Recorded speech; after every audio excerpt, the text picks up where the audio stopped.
Hello there, Sir from 17 once again. I apologise if you just heard that motorcycle go past. Apparently that man has a small penis and a massive exhaust. I am Sir from 17. Did I say that? I can't remember. It's fucked me up. This is Dark Souls 3. This is my walkthrough for it, and we're going to be in Farron Keep, and apparently we're also going to be slaying the Stray Demon.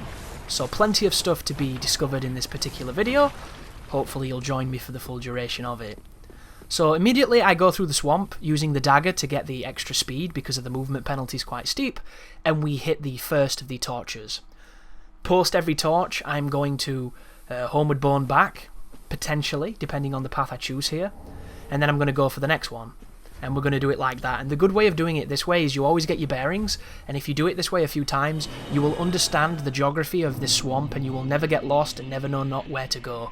So it's incredibly useful for getting your bearings and understanding exactly how to navigate this rather treacherous looking mire.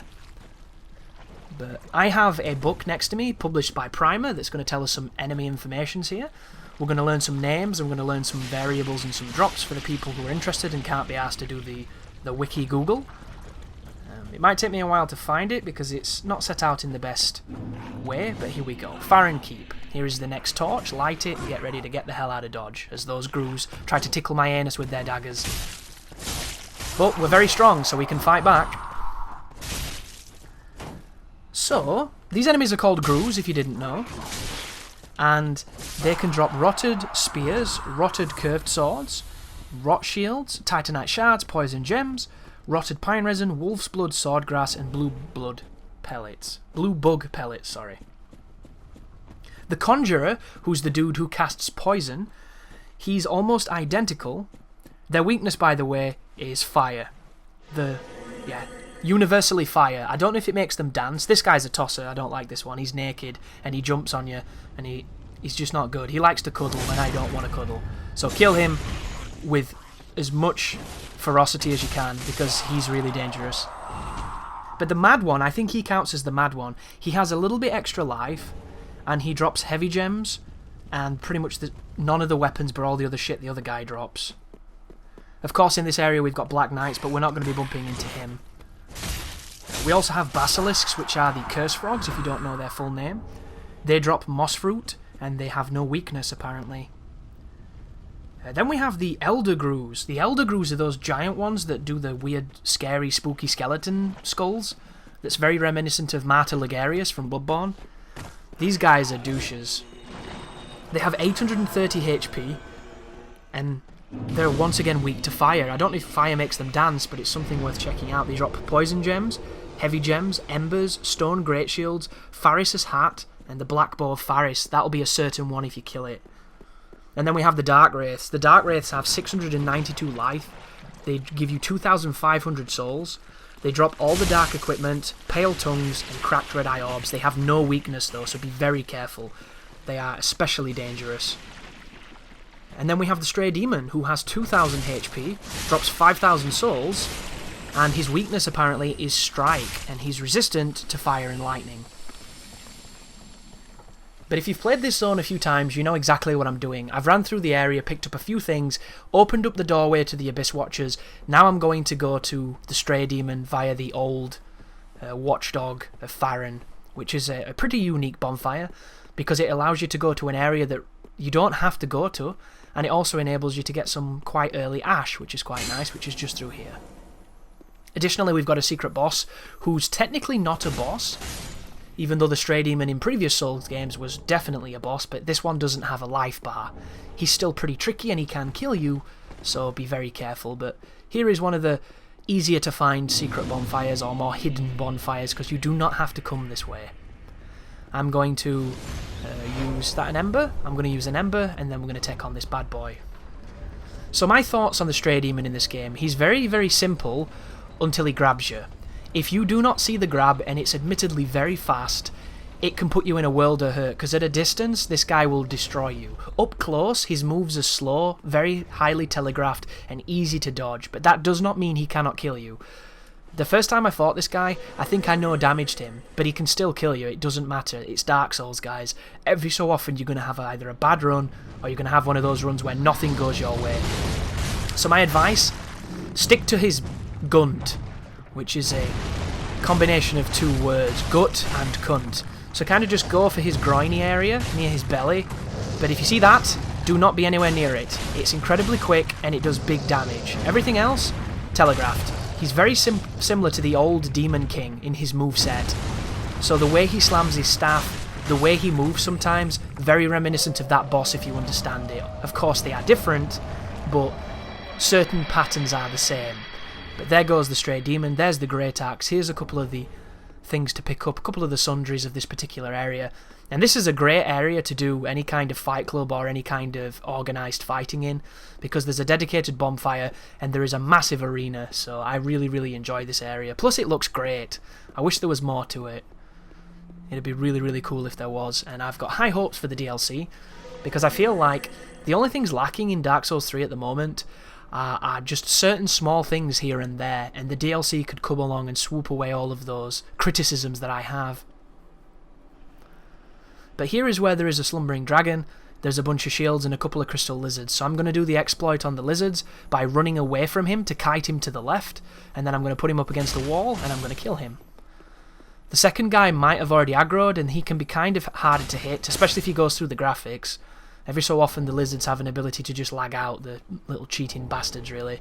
A couple of spells here, a couple of shields, and we're going to be getting back on that beaten path as we move towards finishing Farron Keep. But a lot of people have been asking me when's the next PvP video. The next PvP video is going to be very soon, guys. I've got about 10 videos ready to go. I just don't want to chuck a ton of them on my channel because I'm not a Dark Souls channel. As much as I love this game and I enjoy playing it, I play all games, you know. And there's a lot of people that would prefer me just to play Dark Souls, but the channel isn't designed for those people. There are plenty of places on YouTube that do nothing but Souls, and I'm sure you can get your fix elsewhere. And I appreciate the kind words that people have, because people like my Souls content, but at the same time, there's a lot of other stuff I want to play as well, and as much as I'm digging Souls, there are people on my channel who aren't Souls players, who don't care about it, who are here for other things. So I do like to mix it up, I do like to try and be quite diverse with what I share, and hopefully I can cover everybody's itch. You know, I can give you something that not everybody likes, but you do. And that's kind of my goal, you know. I don't really want to be a master of anything or known for any one thing. I would prefer to be known as somebody who covers, you know, the stuff that's good and the stuff that's fun. But I homeward borne out to get back to the Firelink. We're going to be doing more miscellaneous Firelink tasks. I'll probably be burning the Bone Dust, and I'll probably be giving Andre the Estus Shard. So you want to always keep on top of this, guys.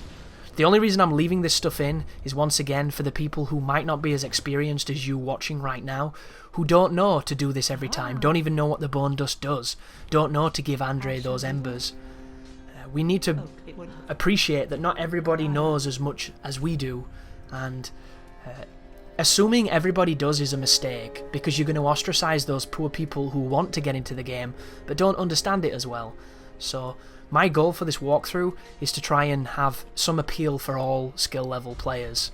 Of course, if you're great at Dark Souls 3, you don't need a walkthrough, but maybe you're here to hear some different opinions, or to see me do something slightly different to you. Hell, who knows, I might find an item you didn't know exist, because that's just what these videos do, and that's what makes them so great. Additionally, I'm going to be changing my outfit up, because we've been wearing that clothing for a while, so it's time to wear a different outfit. So we're playing as Kylo Ren at this moment, with our dustbin head as I call him. Interesting piece of armour this. I do think it looks cool, but there's almost no way to make the helmet go with anything else because it's so weirdly proportioned.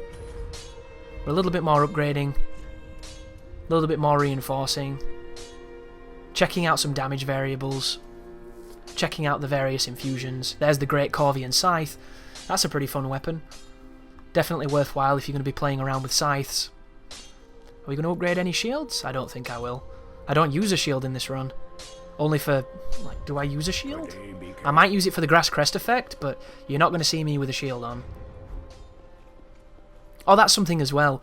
I'm hoping that he knows this at this point, but a buddy of mine on YouTube by the name of Big Benedict, who's also been covering Souls recently, he has this habit of wearing a shield when he never uses it because it's kind of a comfortability factor, and apparently one of the reasons that he wears it is because it tells him whether or not he is two-handing. So if you're a new player and you're not too sure about one-handing and two-handing, there are some really easy cues to look for that will help this information get across to you if you don't know this. If you know this, you're awesome, you're fine. If you don't, this might educate you a little bit and make you a better player, hopefully. The first one is your HUD. On the bottom left, do you notice how you can see the cestus? It's full in colour, looking beautiful. If I was two-handing, it would be faded. It would have kind of... You see how Spook looks? How Spook's kind of not all there, not bright because I don't have a catalyst on? It would look a little bit like that. That is the first indicator that you're two-handing. The second one, do you notice how my guy has his sword by his side? When you are two-handing, you will rarely have your sword by your side. Your character will have his hands in front of him. So that is one of the easiest ways to tell between two-handing and one-handing. And then, of course, if you turn around, you can see yourself, you're two-handing the sword. But the quickest way to tell is on the HUD and noticing whether or not you've got it at your side. Hand at your side, you're generally one-handing. And it sounds silly, doesn't it? It sounds like something that you would go, well, how do you not know this? How is this something that's not part of your repertoire of skills? Well, you'd be surprised what people know and what people don't know. Everybody's different. Everybody has a different kind of speciality. Everybody notices different things. Also, there's been a bunch of crossfades here. All I've done is edited out me doing the fashion souls of messing around with equipment because I wanted to pop on the Flynn ring to see if it helped my damage, and I wanted to look a little bit like Obi-Wan Kenobi, so I threw on my dressing gown. But now that we've got a fashion sorted out and we look slightly different and slightly more Jedi-esque, we're probably going to go and conquer the rest of Farron Keep. Not too sure what I'm doing. I'm kind of appreciating the way the clothing goes together. Don't know why I said clothing like that, slurring my words here, but this is Farron Keep. We're back in the capable hands of the dreaded swamp.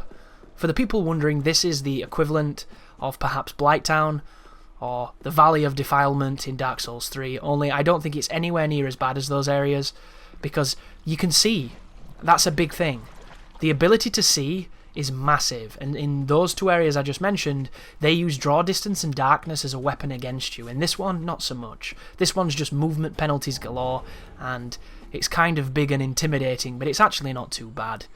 But as you pass these Corvians that are listening to a nice bedtime story, we're going to be approached by two dark wraiths. There is a bonfire to our right that we can use for sanctuary, but at the moment it's fighting these bad boys. So the one thing that the dark wraiths love to do when they're at distance is to run at you, charging and do that thrust. It's the same thing they did in Dark Souls 1, but now it's so much faster it's not even funny. If you know the timing, you can parry it. If they do something else, your parry will almost certainly miss if you know the timing. They are an enemy that are very difficult to stun lock, that are very difficult to control in a lot of ways, so be very careful with the Dark Wraiths. They do not care who you are or what weapon you have, they will just be aggressive, aggressive, aggressive, and they are incredibly dangerous.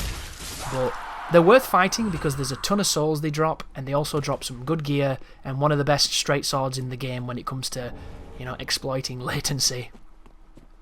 But here is a cheeky little area where we can get a hollow gem, and we can get... Is it a miracle, that one? Atonement. Is that the one that makes enemies notice you from greater distances? I really do not understand the spells in this game because I haven't read what they all do yet. Also, folks, the only thing left to do here, I went back to Firelink so that I could level up my weapon and dump whatever souls I had left into my character. So you're not missing anything. I've just trimmed out that sequence. So we're not always in Firelink. This was a video where we spent a lot of time in Firelink and I don't want people to get bored. So thank you very much for watching, and you take care now.